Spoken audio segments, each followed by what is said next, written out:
All right, guys, what's up? I am in Las Vegas right now, preparing for rehearsal for our first ever tour in Latin America. And part of this first day of rehearsal is actually taking our rig behind me that we spent a ton of time designing and building and kind of getting it into a scenario that's a little bit more realistic for flying every day like we have to do on this tour. I'll show you in a second here, but as you can see, while this is very nice and neat, and while it is big, it is very convenient for a tour in America where we can roll it into a trailer, roll it back onto the stage, and that whole process every day. But for the sake of this tour where we're flying every single day, and for cost effectiveness, we have to shrink as much of it down as we possibly can. Basically, we're gonna take these redundant Quad Cortex setups back here and put them on a pedal board. So we're gonna go over that whole thing, how we're gonna make that more of a compact, straight to the point signal chain. So let's go over the rig. Okay, so this giant case here is what we lovingly call our God Rack, and essentially this is our entire show all in one case. We pull the lids off of the front and the back, we plug some power cables in, and then our show can just run immediately. And we've gone as far as making redundant systems with our Neural DSP Quad Cortexes, which we absolutely love. So every guy has a main and a backup and a quick way to change from the main and the backup in a pinch. And so, like I said, this is our perfect ideal setup for when we're touring America, when we don't have to fly. And we did build these so that these racks can slide out and go into their own dedicated pelicans, which we have right over here. So in theory, yes, these racks can fly, but when you're flying every single day and paying for extra baggage fees that a lot of the time is based on weight, it's just not realistic. We typically use that more in a scenario where we're packing the gear up and we're shipping it to wherever we start a tour. This time around, we just don't have that option. So we are going to, instead of have a redundant setup for this tour, everyone will have a single main Quad Cortex on a pedal board, and we're gonna shrink this whole thing down onto a pedal board this size. So let me show you how we're gonna do that. So let me go over all the things we have here to make this happen. And I also have to say that this is all thanks to our friends at Sweetwater. When I told them about what we needed to do here, they said they were more than happy to help us make it happen. So shout out to everyone at Sweetwater. I'll have links in the description for everything we have here if you want to try to do something similar yourself, or just kind of take a peek at what your options are for building something like this for yourself. So first things first, the Temple Audio, this is the Solo 18 pedal board. Temple Audio is doing really cool stuff with pedal boards. They're all modular. You can add different IO options here on the side. Everything mounts to the board with these quick release plates, adhesive to your pedal or your modeler or whatever you're gonna put on your board, and screws in through the bottom. So everything looks super clean and super secure, which I really love. For this build, the only IO option that we took was this mini IEC option, which will mount on the side and keep the power nice and clean underneath the board, and gives us a quick on and off switch for the whole rig. And like I said, on top of that, we're gonna mount our Neural DSP Quad Cortexes. And the next thing that we have to worry about is how we are getting our instrument signal to the Quad Cortex. We are a Sennheiser endorsed band. We love all of their products. However, trying to get everything condensed down into this small package, we had to forego our normal G4 wireless setup. And we needed something more the size of a pedal. And so I did some digging and chatting with a couple people at Sennheiser and realized that their EW-D line has a really cool option that most people probably wouldn't think of for a guitar. In fact, it's most commonly marketed to the content creation community is for lav mics. But this is their, I believe it's the EW-DP, and it's a wireless unit that is meant to be mounted on top of a camera and used with lavalier mics. But since it's part of their digital EW-D line, it actually pairs with all of their EW-D instrument wireless packs as well. So now this little guy will mount here next to our Quad Cortexes, connect to these EW-DX instrument packs, and then we have a full functioning, high quality instrument wireless. Next thing, and maybe most important, is powering the whole thing. Now, I love Neural DSP, Max and everybody, I'm sorry, but the power supply that comes with the Quad Cortex, in my opinion, just doesn't really cut it. I know that I've had this issue and I've seen a couple people online talk about it, but the normal wall wart that comes with the Quad Cortex is a little noisy and a little flimsy, and while it may get the job done if you're just sitting at home in a studio environment where you're not going to be moving anywhere, you might be able to get away with it. I still had some noise problems in that setting, but I do genuinely think that the best product on the market right now to power your Quad Cortex is the CIOKS DC7. Now it gets a little funky because you have to use 4 of the 7 outputs on the DC7 to power the Quad Cortex, because I believe it's 9 or 12 volt, but it's 3 amps, so it sucks a lot of power. So you have to use 4 outputs, you have to combine them all to one, but it is super, super clean. It's really quiet, no noise gets introduced at all. I've not had any issue as far as dropouts with power for the Quad. It operates perfectly. In fact, I think we have 6 or 7 of them in our full God case build over here. And speaking of the God case, I will give you guys in another video a full rundown of like the whole signal flow and how everything is built in that. But again, we use a ton of these. We've never had one fail on us, knock on wood. We don't have that experience now, but I do think that this is the best option for powering your Quad Cortex. Now, as I said, you have to use 4 outputs from this CIOKS DC7, which means you have to daisy chain the power together. And that's where our good friends at Omilion Audio come in. This is a DC7 Quad Cortex jumper cable. This will jump all 4 of these outputs down to this one cable that goes to the Quad Cortex and powers the whole unit. Now, CIOKS does offer their own version of this, kind of, where it does a pair at a time, so you actually need to buy 3 adapters. And while it does work, it's actually what we have in our God rack, you're creating different points of failure there. That is 3 different connections that can come loose or go bad. Now this is all just one cable. Super high quality connectors, super high quality cables. Omilion Audio, highly suggest for all of your Quad Cortex power needs and any pedalboard building needs. I highly suggest you go check him out. I'll leave a link to his site in the description as well. Okay, so now I think all that's left to do is to build a board and show you guys what it's gonna look like after, and then I will show you how we plan to travel with these as far as what case we're gonna put them in and how we're gonna get them from place to place. So let's get to building.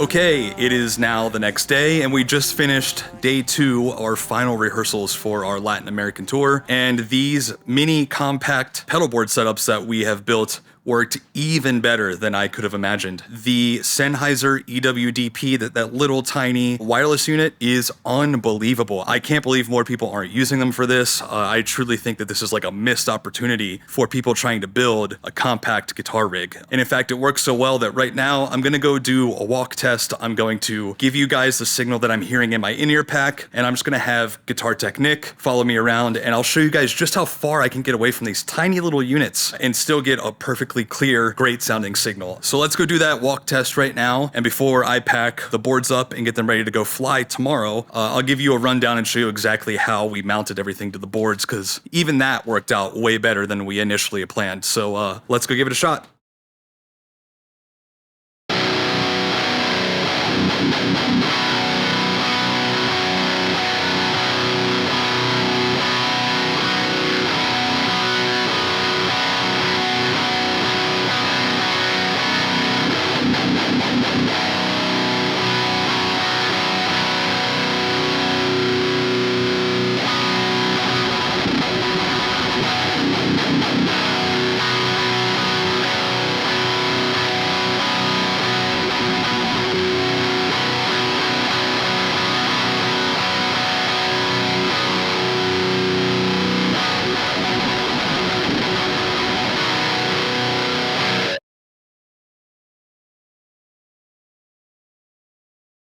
Okay, so here's the deal. I know I ended the build video at Rehearsal back in Vegas like 2 weeks ago. You can tell by my beard. Don't judge me. I forgot my beard trimmer. I'm looking more and more crazy by the day.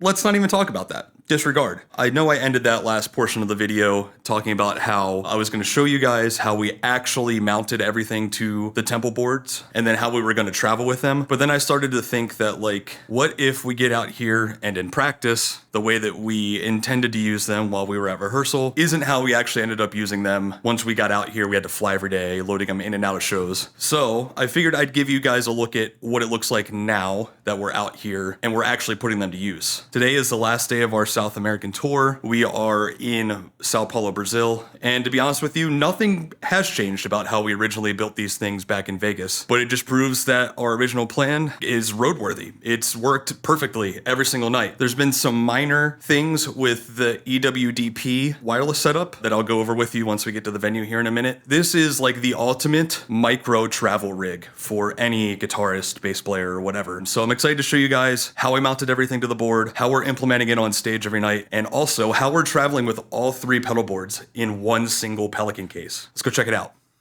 So one of the main reasons this pedalboard rig was so important is we had to check all of these bags over here. I think every day we had 16 or 17 bags to check. So getting these Quad Cortex rigs condensed into one case was a huge move for saving us probably hundreds, if not thousands of dollars for every single flight that we made on this tour. So let me show you how we got these into one case. So we went and bought ourselves a brand new Pelican Air 1637. The Pelican airline are super lightweight. They're intended for being checked on an airline and built to be under the weight limits for flying.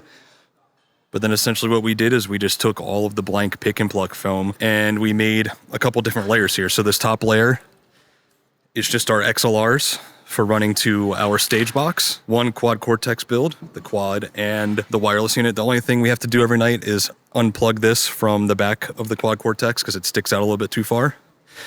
Then we can pull this guy out, pull this top layer of foam out. We have a buffer layer here between the quads. And then we've got our remaining 2 units that are foamed on the side so they don't slide. And there's a layer of foam underneath as well to keep them from bouncing around. This has been unbelievably incredible. Everything arrives safe every day. And the fact that we can cram our entire amp for all 3 members into one case is insane. Absolutely insane. Okay, so let's go over how we have everything mounted to this board, because it actually worked out a little bit better than I had originally planned, which is always a nice surprise. So to mount the Quad Cortex, we used the Temple Audio quick release plates. Now these quick release plates mount with adhesive to the quad or whatever pedal it is that you are trying to mount. They have these little nubs that stick down from the plate, like you can probably see here a little bit, and they lock into these holes on the board. Once they're locked in, you use these thumb screws to tie it down to the board, and then you never have to worry about it going anywhere. It's locked in place.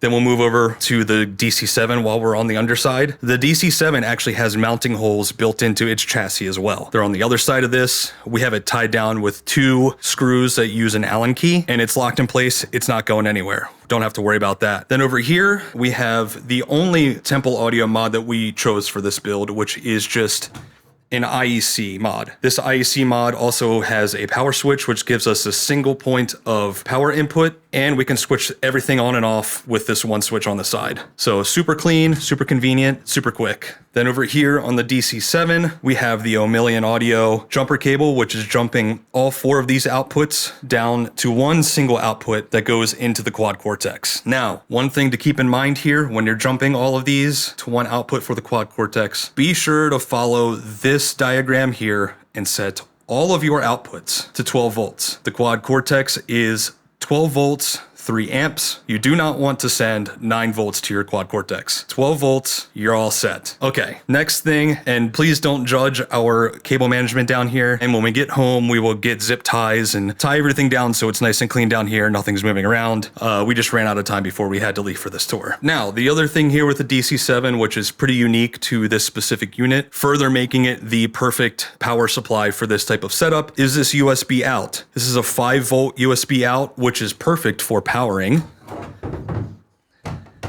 this tiny little Sennheiser wireless unit. We just ran a USB to USB-C cable here to get it a constant source of power. However, if I unplug this, these actually do have batteries built into them, and the battery life is pretty long. I believe right now that says it is 37%, and I believe it here in a second it'll tell us how long that is. It's like almost 3 hours of battery life at 37% charge. But it is always nice to have a constant source of power when you're on stage, so you don't ever have to worry about a battery dying. But we have had some instances where we've been getting some ground noise, and unplugging this power does seem to fix a little bit of that. So when we can, we run the USB cable in it, but the battery life of this is good enough that if we have to unplug it for a set, we're not worried about it dying on us. Now, let's talk about running the audio out. It's honestly pretty simple. This EW-DP unit comes with a 1/8 inch headphone style jack that locks down into the unit, and they give you a cable that goes out to XLR. Now, the Quad Cortex does have an XLR input, and you can just switch in the input menu of the Quad Cortex, whether it's an instrument cable going in or an XLR, and that's that. That takes care of everything. I believe the Axe FX may have something similar. I don't know about the Kemper, but in this setup, this little cable that they provide is working perfect for us. Now, let's talk about the specific mounting option that this EW-DP gives you. Unscrew this input jack here real quick. It comes with this mounting plate, which would typically be mounted on top of a camera or a camera handle, and the unit itself sticks down to it with magnets, and they're really strong. We haven't had any issues with these falling off, but what that allows us to do is mount this plate with these screws through the board and not have to lock the unit itself in place. So if we were ever in a situation where we needed to pull this off and change the battery, we could do that. If we need to get in there and have better access to the outputs or the power USB input, we could do that. We never have to worry about it being inaccessible. It's always there. Super awesome. Makes making adjustments and stuff in an emergency really easy. Okay, so now that we've talked about how we mounted everything to the board, I think the only thing left to discuss is what the experience has been like. And honestly, it's been nearly perfect, like almost completely flawless. But there have been minor things that I think that we actually could improve on, and mostly it's just user error on our end. The main thing for me has been minor dropouts with the wireless. But again, I think that's user error on my end. At the beginning of this tour, my board was being placed side stage on the opposite side of the stage from me because I play with an Evertune guitar. I don't need to access my board for tuning. We have MIDI switching for all of our patches, so I don't need to manually switch my quad. So in a typical setup for us with our G4 wireless units at home, where we have the big antenna that like extends the range of the units, I can have my Quad Cortex anywhere and I never have to worry about getting my guitar signal to it. So we started this tour operating the same way, which I think is a little bit unfair for this EW-DP because it seems that that's just not how that's intended to be used, which is understandable. It's tiny. It has tiny antennas. It's meant to be in direct line of sight. So when we had it on the opposite side of the stage, sometimes when guys would step between me and the unit, or I was standing with Andrew, our drummer, between me and the unit, or some nights there would be video walls and that would be between me and the unit. And I would experience these, you know, super minor micro dropouts, you know, maybe a millisecond or two. So short that I don't know anyone in the audience would notice a difference, but being that we're on in-ears, I'm noticing all these small, tiny little nuances. So I don't think it's a showstopper by any means. It can be a little frustrating at times, but what we started doing was just moving my Quad Cortex to my side of the stage. And once I got back into line of sight between the body pack and the receiver unit, that issue went away. And the other guys being on the same side of the stage as their Quad Cortexes, not a problem. So I think the ultimate use case here is if you're trying to build an ultra compact pedalboard setup that is going to be maybe downstage, you know, right in line of sight where you're gonna make your switches yourself, or just somewhere where your body pack can get a direct line to the receiver, you're never gonna have any problems at all. And I do think that it is a perfect unit for this type of build. Now, the other thing I have noticed is some slight audio differences between our G4 Sennheiser units and this EW-DP. I don't know if it's a dynamic range thing or what, but I do feel like I lose a little tiny percentage of sustain using this unit, But in all fairness, I have not spent enough time dialing in the output gain settings from the unit. It does let you adjust your output gain. So that could be something where I need to spend a little bit more time fiddling with that to really kind of dial that in perfect. So I don't want to put all the blame on the unit for that. This is a really run and gun situation on this tour. The next time we take these boards out, I'll get the chance to kind of dial that in and see if I can get it to match a little bit more closely to the G4 units. However, for this being a wireless unit that is not typically used in this case, I think that it has more than done the job, and I would for sure recommend it to anybody looking to build a small setup like this. I really think it's super reliable. The fact that it has the magnetic mounting plate makes it really easy if you need to adjust anything on the fly. The built-in battery with it, I mean, unbelievable battery life for something so small. Yeah, it's a great unit, and I can't believe it's not being utilized more for instruments. I highly suggest it. All right, we're about to sound check here in Sao Paulo. You guys have heard me talk enough about these pedalboard builds now, but let's go talk to guitar tech Nick, who actually put the boards together and has been setting them up and tearing them down for us every night, and see what he thinks about this build. Mr. Guitar Tech Nick, would you like to speak to me about these builds here? How do you feel about everything going on here? It feels good, man. I mean, they're small, they're portable, they're efficient. I mean, we've got everything powered with the CIOKS power supply below. Like, having the USB outlet on that was pretty clutch with the Sennheiser units. Other than that, I mean, you can kind of place them wherever you need them to be out of the way and kind of set and forget it. What's it been like to set up and tear down every night and travel with them though? Pretty convenient? Yeah, dude. I mean, being able to pack them all down into one case has been very clutch, especially for flying everywhere. Like, that's been the big thing, is like squeezing everything into one case, minimal cabling. Everything's pretty much on the board already. It's just 2 XLRs and a MIDI cable for each unit to plug in, and an IEC power cable, and it's like ready to rip. Love it. Hell yeah. All right, and before we get out of here, I just want to send another thank you to Sweetwater for sponsoring this video. If you would like to build something like this for yourself, I will leave a link in the description for all of the products we used here. And as well, a huge shout out to Neural DSP, Sennheiser, CIOKS, Temple Audio, Omilion Audio for making all of these incredible products that make traveling abroad super easy, super convenient, and really affordable for all of us musicians out there. Thank you guys so much, and we'll see you in the next one.